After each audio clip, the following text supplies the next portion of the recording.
بسم اللہ الرحمن الرحیم ولا تباشروهن وانتم عاکفون فی المساجد صدق اللہ العظیم۔ بآواز بلند درود پاک پڑھیے۔ صلاۃ و سلام علیک یا سیدی یا رسول اللہ وعلی آلک و اصحابک یا سیدی یا حبیب اللہ۔ الصلاۃ والسلام علیک یا سیدی یا رحمۃ للعالمین وعلی آلک و اصحابک یا خاتم النبیین۔ اعتکاف کی فضیلت کے متعلق ہمارا درس جاری تھا۔ اللہ تبارک و تعالیٰ کے پیارے حبیب صلی اللہ تعالیٰ علیہ وبارک وسلم کی احادیث مبارکہ کے اندر حضرت عائشہ صدیقہ رضی اللہ تعالیٰ عنہ یہ فرماتی ہیں، حضور علیہ الصلوۃ والسلام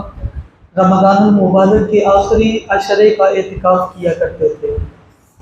اللہ تبارک و تعالیٰ نے قرآن کریم کے اندر ارشاد فرمایا وَلَا تُبَاشِرُوهُنَّ وَأَنْتُمْ عَاكِفُونَ فِي الْمَسَاجِدِ۔ جس طرح اللہ تبارک و تعالیٰ نے رمضان المبارک کے اندر دن کے اندر روزے کی حالت کے اندر اپنی زوجہ کے قریب جانے کی ممانعت ارشاد فرمائی،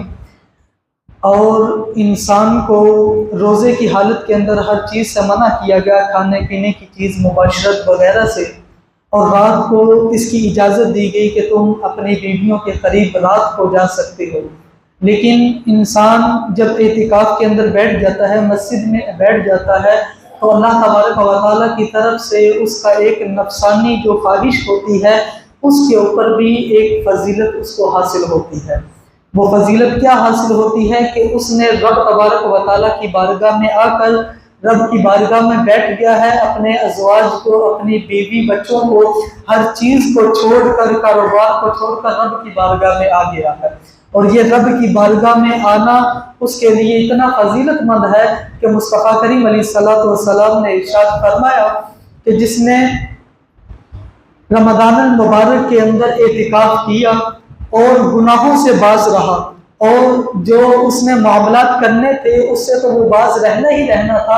اعتکاف کے اندر جو بیٹھا اور بیٹھنے کے اعتبار سے اس نے گناہوں سے باز رہا،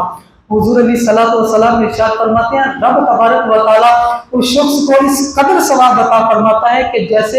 ساری کی ساری نیکیاں اس بندے اکیلے نے کی ہوں، اتنا رب تبارک و تعالیٰ اس کو ثواب عطا فرماتا ہے۔ اور مصطفیٰ کریم علیہ الصلوۃ والسلام نے آخری عشرے کے اعتکاف جو شخص کرتے ہیں ان کا متعلق حضور علیہ الصلوۃ والسلام نے بڑا خوب ارشاد فرمایا۔ حضور فرماتے ہیں کہ جس نے رمضان المبارک کے 10 دنوں کا اعتکاف کیا، جس نے رمضان المبارک کے آخری عشرے کا اعتکاف کیا، حضور فرماتے ہیں وہ ایسا ہے جیسے اس نے 2 حج اور 2 عمرے ادا کیے ہوں۔ 2 حج اور 2 عمرے، بندہ عمرہ کرنے جائے، حج کرنے جائے، مقبولیت کی بندے کو آرزو ہوتی ہے کہ ہمارا حج مقبول ہو جائے، عمرہ قبول ہو جائے، لیکن کوئی سند نہیں ملتی۔ حضور فرماتے ہیں کہ تم آخری عشرے کا اعتکاف کر لو، رب تبارک و تعالیٰ تمہیں 2 حج اور 2 عمروں کا ثواب عطا فرمائے گا۔ اور مصطفیٰ کریم علیہ الصلوۃ والسلام کی اور روایات کے اندر بہت سارے فضیلتیں اعتکاف والوں کے متعلق آئی ہیں، انشاءاللہ درجہ بدرجہ ان کے مسائل بھی بیان کرنے کی کوشش کروں گا۔ 1-2 مسئلے بیان کرتا چلوں کہ بعض اوقات یوں ہوتا ہے کہ انسان اعتکاف کے اوپر بیٹھ جاتا ہے، یا تو وہ پہلے مریض ہوتا ہے یا بعد میں مرض اس کو لاحق آ جاتا ہے، یا کسی اور وجہ سے اعتکاف کے اوپر تو بیٹھ جاتا ہے لیکن روزے نہیں رکھتا، اس کا روزہ کسی بیماری کی وجہ سے چھوٹ گیا، کسی عذر کی وجہ سے چھوٹ گیا، یا اس نے جان بوجھ کر چھوڑ دیا۔ جان بوجھ کر چھوڑنے کی وجوہات بھی پتہ ہے، اگر بیماری کی حالت کے اندر اس نے روزہ چھوڑ دیا تو اس کا سنت اعتکاف نہیں ہوگا، اس کا وہ نفل اعتکاف بن جائے گا، اس کا سنت اعتکاف نہیں ہوگا۔ اور اسی طرح ایک کامن سی بات ہمارے اس معاشرے کے اندر عام ہے کہ جو نابالغ بچہ ہوتا ہے اس کو اعتکاف کے اوپر بیٹھنے کی اجازت نہیں دی جاتی۔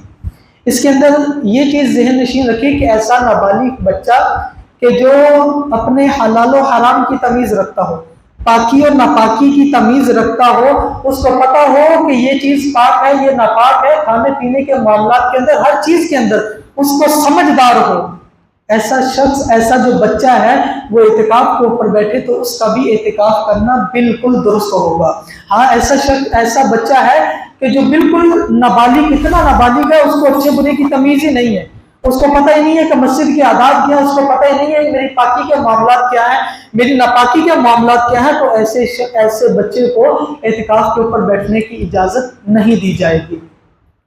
اللہ تبارک و تعالیٰ سے دعا ہے کہ رب تبارک و تعالیٰ ہم سب کو دین پر استقامت، دین کے مسائل سیکھنے کی توفیق عطا فرمائے، اور رمضان مبارک کے اندر خوب ڈھیر عبادت کرنے کی توفیق عطا فرمائے۔ آمین بجاہ النبی الکریم صلی اللہ تعالیٰ علیہ وبارک وسلم۔